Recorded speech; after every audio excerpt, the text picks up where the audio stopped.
And now we're on Daf Yud Zayin Amud Beis. Kasavar. Okay, now we're introducing another statement of Rabbah, and Rabbah is going to establish, to our surprise, that the tuma, the quality, if you want to use that word, or the essence of the tuma of a mechusa kapara is that much more profound and intense than that of a tvul yom. And therefore, we could not derive tvul yom if it didn't have a special limud from mechusa kapara. Kasavar mechusa kapurim dizav kizavdam. Rab is of the opinion that when the Torah requires a zav, after Zayin Akiyim, after his tefillah b'mikvah, after Hariv Shemesh, he still is required to bring a kapara. What the Torah is saying is that he has a residue of tumah that's equal to his original tumah before he went through this process. And let's try to list three nafkaminas, because right now it sounds very conceptual, up in the air. Number one, if a zav who has not brought his korban and is enjoined from eating kodshim, he went ahead and he ate kodshim, then he's chayiv kares. Just like, he's chayiv misa b'dei shemayim, just like a zav himself. Number two, he can be metame kodshim. He can transmit his tumah to kodshim, just like a zav can do so. And the third nafkamina is going to be that a mechusa kapara, according to Yosef HaBavli, we'll see him in a minute, he's invalidated, he's disqualified from burning the paraduma. So just to summarize, Rabbah has given us a brilliant or a radical revolutionary insight into the status of mechusa kapara, that he's considered tamei to some extent, like his original tumah, such that a zav who's mechusa kapara, if he eats kodshim, and I assume if he goes into the Migdash, he'll be chayav misa b'dei shamayim. Number two, he can be metame others, and that means being metame kodshim. And number three, he's possible, as we'll soon see in the name of Yosef HaBabli, from sreifas paradum. And that's what the Gemara says the following. That mechusa kippurim dizav kizavdami, the statement of Rabbah, Tanoi, he really depends upon an ancient controversy amongst Tanoi. Deciding. So now we're learning a brisa regarding paraduma.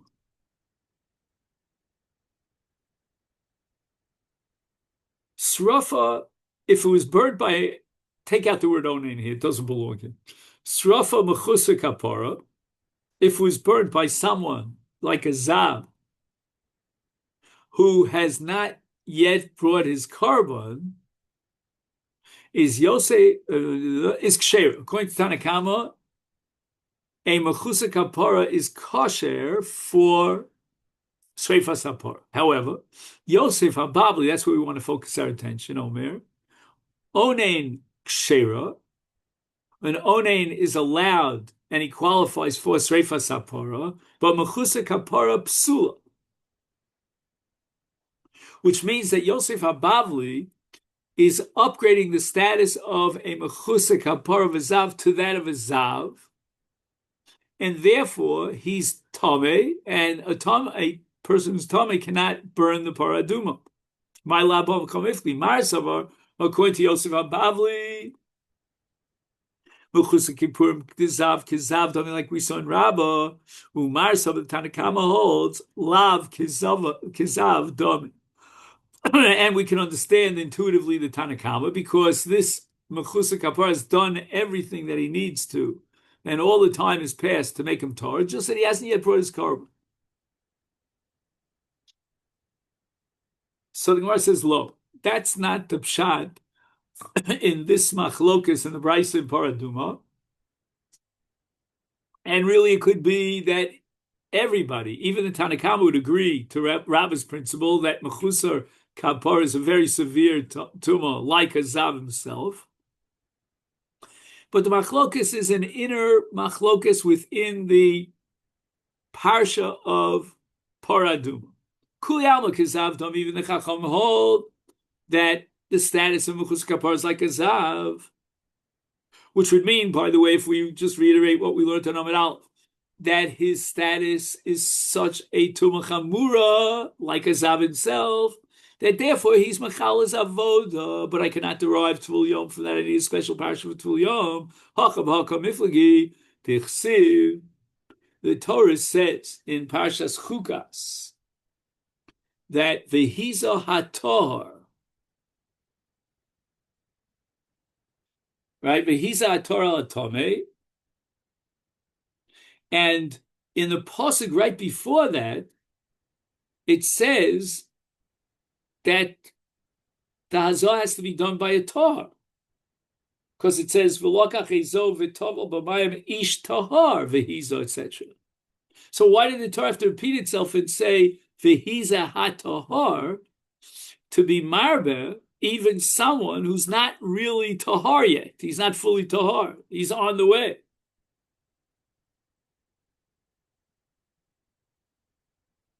So michlal shu tameh,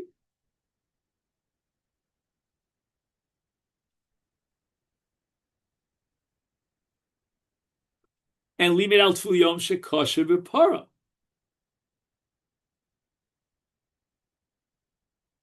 So now the Gemara is going to analyze the machlokas between Rav Yosef Bavli and the Tanakama as to how to derive, how to learn and interpret the pasuk v'hiza hatahar,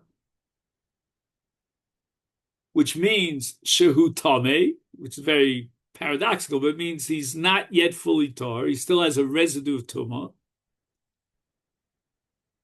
And the Torah says v'hiza, that nevertheless, despite the fact that he's still tameh, he can burn the paraduma.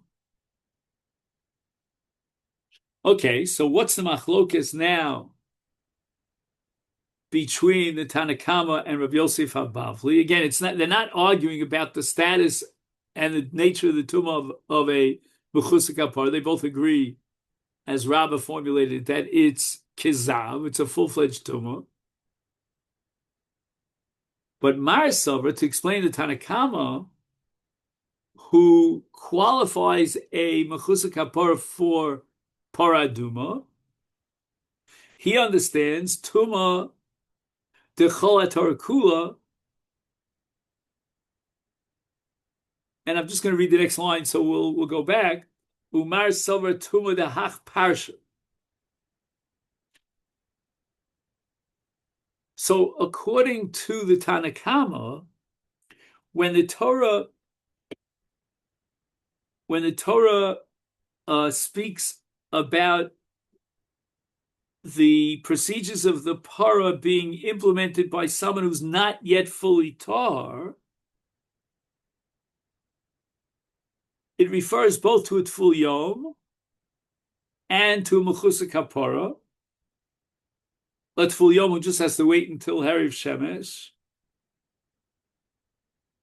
and a mechusar kapara who has to bring his korban.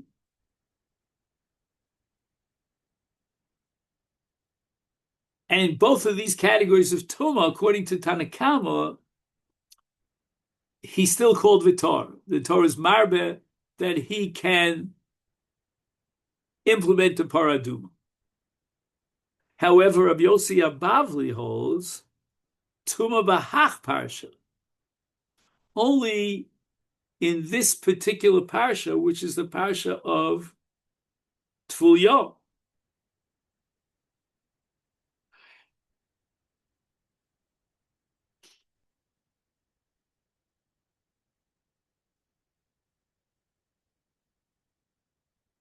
Now, it's a little confusing in one sense because we've been discussing Tful Yom in the past in terms of, let's say, someone who had carried.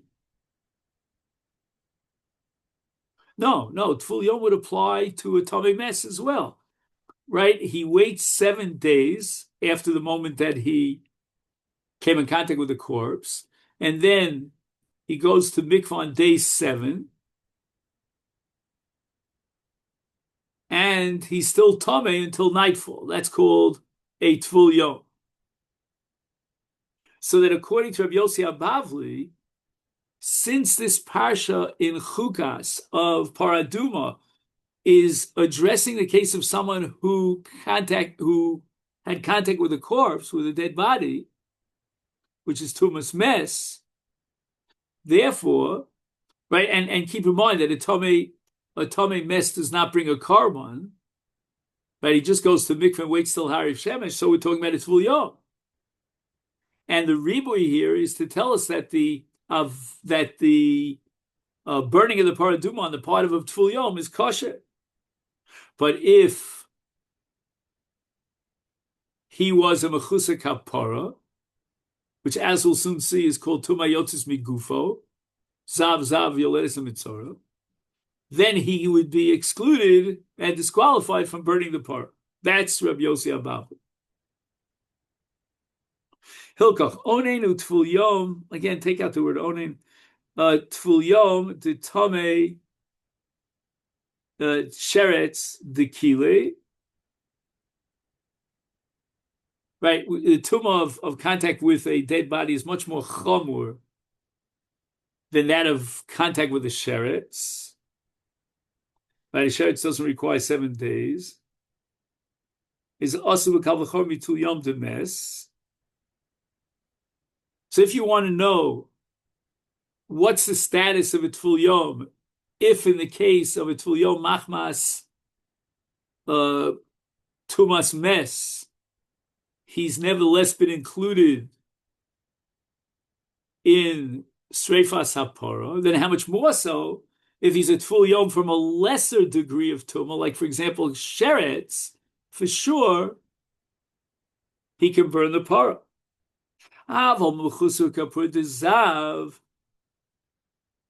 That's already a more charadika tumah.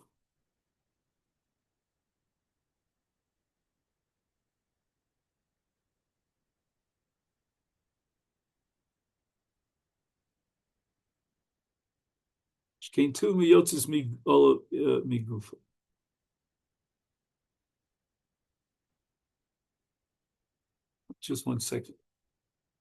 We said, I'm just trying to review here so I know. We said that Mechuser Kapara is more Chomer V'Tumah because he needs an action. Namely, he has to bring his korban.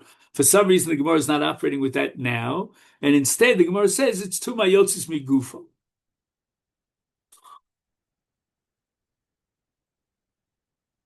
So it means that according to Rav Yosef Abavli, even though the Torah was marbe with the word vitar, the redundant word vitar, a Tful Yom from burning the paraduma, but not a mechusa kapara. You'll ask me with a kal vachomer, but the answer is no. That mechusa kapara is more chamur than a Tful Yom because a mechusa kapara is a tuma hayotzis migufo, right? The ziva came out of his body. Okay. Now we're going to finish up the daf with the Mishnah that at the beginning of this parak lists all those kohanim that are excluded from avoda, and if they did an avoda, the avoda is mechulelis, and we're up to mechusa begad. You know what's the source that if he's not wearing his 4 begad and big dekuna, he passes his avoda? This is a very famous Gemara. Amar Rabbi Avua, Amar Rabbi Yochanan. The Amakra, the Torah says, "V'chagarta osam avneit." Okay, this is in at the end of Sefer Shmos Perikov Tes. Aaron ubanov v'chavashta lehem migba oat. Again, these are the very specific begodim of the Kohen Gadol, which, actually, we're talking about Aaron Ubanav. So lav dafka Kohen Gadol. And then the pasuk says, this is a punchline, for haisolahem kuhuna lechukas olam. Now they became Kohen. Why did they become Kohen? Because they're wearing the big day kuda. Bisman shebigdeim aleim kunosam aleim. Ein kunos, ein bigdeim aleim, ein kunosam aleim. When are they considered Kohenim? You and I would say that he's a Kohen by birth, or if he paid $500 to the Reform rabbi, but he's a Kohen, and that's the end of the story. Kohen is a Kohen is a Kohen for the rest of his life. Name. The Torah says, "V'haisel lehem kuhuna." When did they become Kohanim? When it's v'chavashta v'chagarta, and they wore the big day kuhun. Is Memela, it would seem offhand that the status of a Kohen mechus b'godim is equal to that of a Zar, because he's not a Kohen. And we said that a Zar, a non-Kohen who does the avoda, he is machal the avoda. And therefore, so too by virtue of analogy, a Kohen mechus kapara, mechus b'godim, also machal is avoda. Frek the Gemara mehacha nafka. Why do you need to reach out to that pasuk of V'haisel chukas olam mehasam nafka? We have a brayso that learns it from a different pasuk. Minayin, and now we're going to introduce a gzeira shava. Minayin l'shsuya yayin. If the Kohen had enough wine that's considered, he drank enough wine that's considered intoxicating. Shem avad chil. How do we know that if he went ahead this suyayin and he did the avodah is psula? He's machal the avodah. Tamalomar yayin v'shecha al teisht. And then it says, after enjoining the Kohanim from drinking intoxicating beverages and then going into the Mikdash to do the avodah, it says, "Lahavdil ben kodesh ubein achol." Meaning that since he was drunk, again in quotation marks, not really drunk, but he's drank enough intoxicant, therefore, it's no longer kodesh, but rather it's chol, meaning he was machalel his karma. Okay, we're still in the middle of the presentation of the Brayso. B'chus b'godim, and again, I don't want to get distracted with shalo rochutz yadayim v'godim minayin. Right, a Kohen before he does the avodah, he needs rechitzas yadayim v'raglayim, and that's what we're going to read about tomorrow in the avodah. And a mechusa b'godim is some Kohen who's not wearing all of his begodim. How do we know that even in this case he's machalel the avodah? Tamaloma, here we'll start on Yudches. Chuka l'gzeira shava. Now we can introduce a gzeira shava. The word chuka appears 3 times. Number 1, in Vayikra Perek Yud, with regard to Suyayin, it says chukas olam. Then, with regard to Big Day Kahuna in Shmos Perek Chavtes, v'haisel lehem kahuna lichukas olam. Again, the word chukah.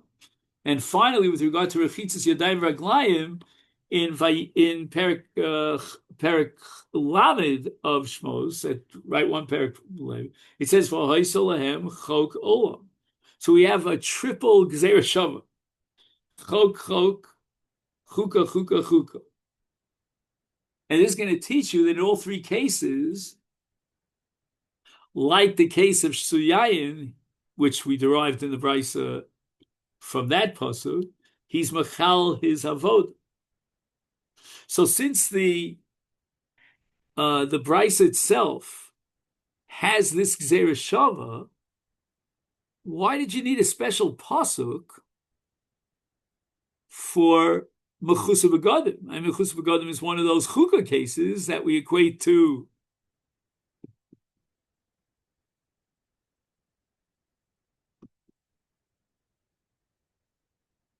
to shikar, right? To shesuyayin, and we know that this chil avoda. So why do you need another pasuk? And the Gemara says, "Imi hasam hava mina hanimili avoda the zar chayev oleh misa." Aval avoda the ein zar chayev oleh misa emolo kamash malon.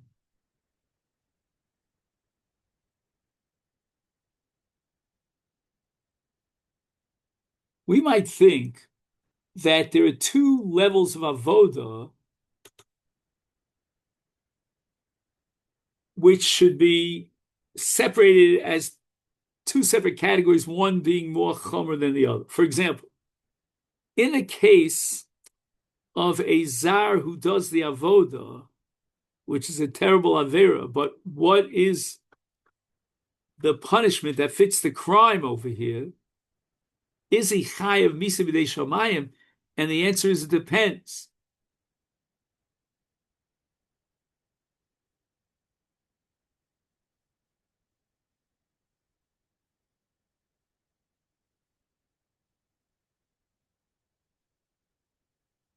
And this is a sugya Masechta Yuma on Daf Chaf Dalid that presents a brand new breakthrough concept called avoda tama, meaning the last avoda in a series. So, for example, zrika is an avoda tama,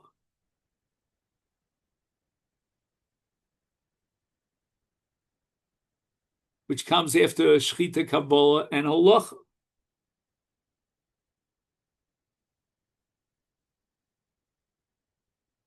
Then there's something called nisach hayayin or nisach hamayim on sukkahs,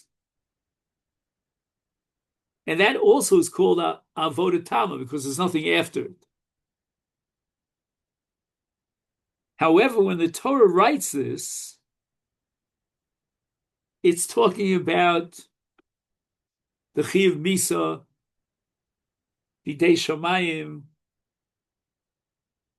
of a zar.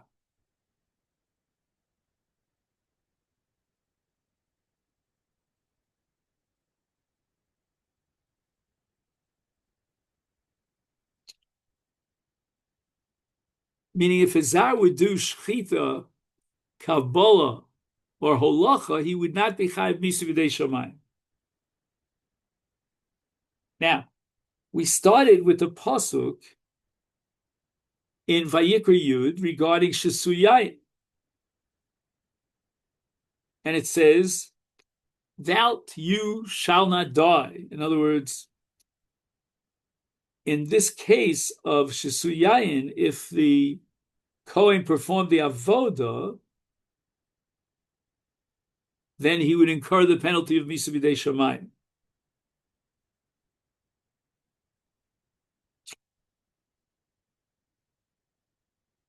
But again, based on the derivation in Masechta Yuma, all of the avodos for which the Torah says shesuyayin is chayav misa b'dei shamayim, they're all avoda tam. Now, we said, based on the Gzeira Shava of Chuka that mechusar begodim is mechal his avoda, but then we have to limit it to those avodos in which a shesuyayin would incur a chiyuv misa b'dei shamayim, because it's only the chukah of shesuyayin that teaches us chil avoda. So we have to be limited in the same way that the Malamed, meaning in this case Suyayin, is limited. So again, I just want to go over one, and I'll let you go. But what's the mechusa? What's the avoda tama here?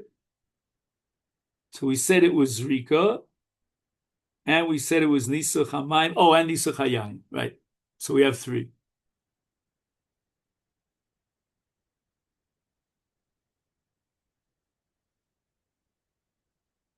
Now, this thing is like this. What's missing in the sugya here is how do you prove the very premise that everything we've been operating with, everything is premised upon the assumption that a Shesu who did the avoda will be machal his avoda.